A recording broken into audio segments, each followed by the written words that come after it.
Hi, this is Kathy with another video on Sculpt Studio for Second Life. In my last video, I stepped you through this flip chart that comes in the accessory box. This time, I'm going to step you through the chart again, but I'm going to demonstrate it right on the Sculpt Studio. I recommend that you watch both of these videos because there's things that I mentioned there that I may not mention here, or that I may mention here that I didn't mention over there. And if you want to follow along with me, don't forget to use the pause so you can keep up. So first, res out your mat. And it's good practice when you res out a mat to put it on even coordinates. You'll see I have my X on 52.000, my Y is 18.000, and the Z doesn't matter. Now we're going to res some slices. So you click your mat, click res slices, click classic, and you'll see there's a bunch of different pre-made sculpts in here that you can try, look at, see how they're made. But right now we're going to use the horn. You'll see some hover text here, and your mat will change colors.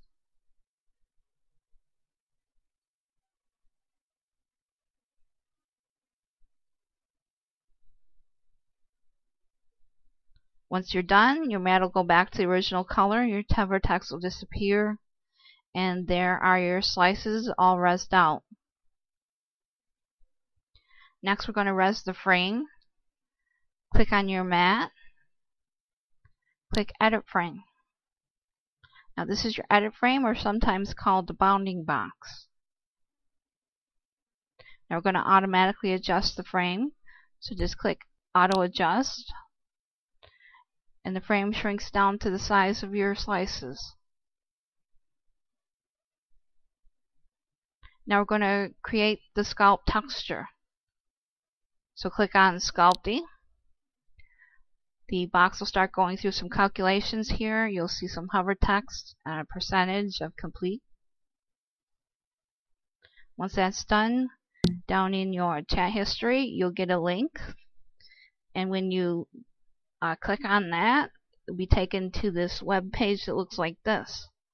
Now, I'm going to make a video detailing everything on this page, but for right now, just pick Sculpty Map with Targa. And it's going to ask you to save that to your hard drive. So I'm going to pause while I do mine. You can do yours. Okay, now that you have that saved to your hard drive, we're going to upload that just like you would any texture. On my viewer, it's File, Upload, Upload Image. Select the image you want, and you'll get this preview box. This here is your map for your sculpting. Down here you'll see use lossless compression. Make sure that that's checked. All sculpties have to be uploaded with lossless compression. If you don't, your sculpty will probably come out really whacked out. And if you do get a sculpty like that, come back here and make sure that you had this checked when you uploaded. My viewer also has the temporary upload, so I'm going to use that. And the texture will upload. Now we're going to res the sculpt prim. To do that, click your edit frame and click sculpt prim. Now a prim will appear up here above your edit frame. This is not your sculpt yet. As you see, it doesn't quite look like your shape of your slices, but this prim will become your sculpt.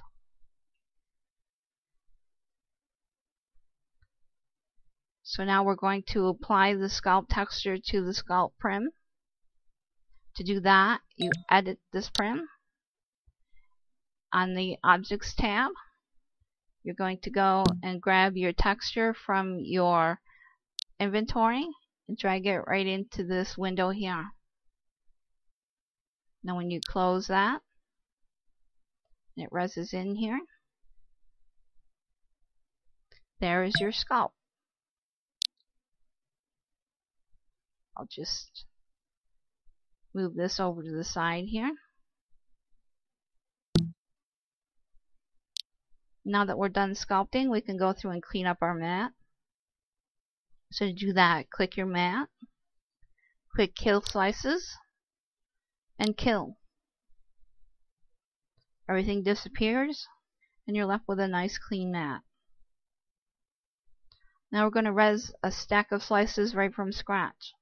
So to do that, click your mat, click Res Slices, click Blank, and now you'll see there's various numbers of slices that you can res out here. Which one you choose is going to really depend upon the size and shape of your sculpt, but you'll learn that over time. For right now we're going to use 32 slices.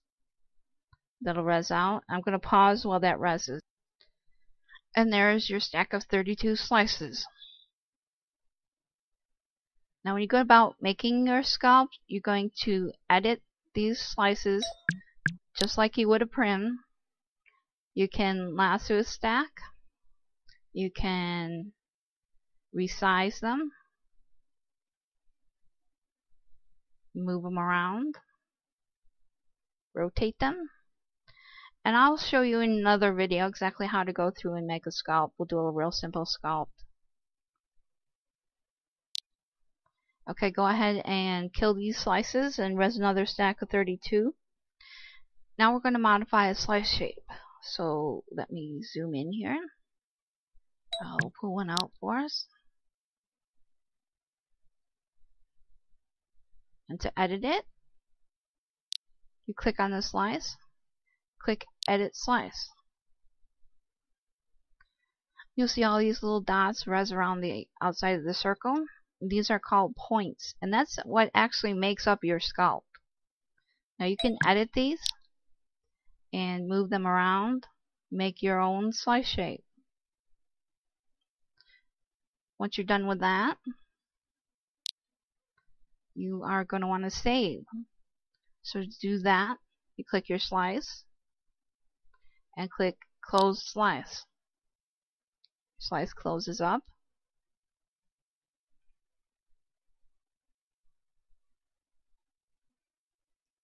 And you'll notice that the texture on here is not the same as the texture that you have over here. This one is real nice, sharp, clean circle.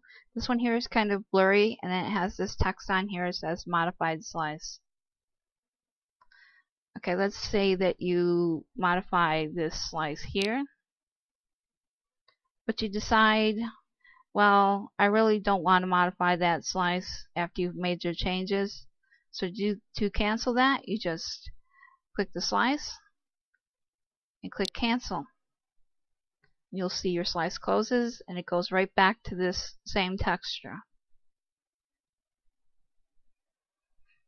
Now you can load slice shapes into another slice, either pre-made ones or ones that you've made. To do that, you click your slice, click Load Slice, and for a pre-made one you click Classic. There are a bunch in here that you can play with. Here's the heart. Your heart shape will load into your slice and you'll get a texture that looks like a heart. Now go ahead and kill these slices and res another stack of 32. Now I'm going to show you a technique for selecting a section of slices. It's called From Here to Here. You pick a slice, lower down in your stack, say from here. Then higher up in the stack you pick a slice, say to here. Click your mat, and then this middle button up in the top here will say SL and the two numbers that you picked for your slices. This is called your range. If somebody tells you to pick a range of slices, this is the technique they're talking about. So you can go ahead and cancel that or ignore that. And now I'm going to show you an example of where you might use that. Now I'm going to make this lower slice bigger. Let's make that 8 by 8.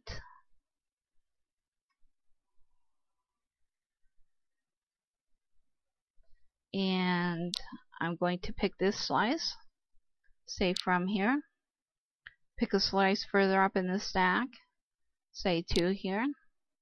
click your mat, click your range, and now you see there's quite a few options in here to modify your slices with. But for right now, we're going to go with size. And you'll see it resizes all your slices and you have this nice cone shape. Okay, cancel or kill these slices and res yourself another stack of 32. Now here's another example where you might use your from here to here technique. I'll pull this bottom slice out. And then I'll pick the slice, say from here, pick another slice, say to here, click your mat, click your range, and then click position. And you'll see all your slices have moved position. So that is the flip chart. I hope this video was helpful, and thank you for watching.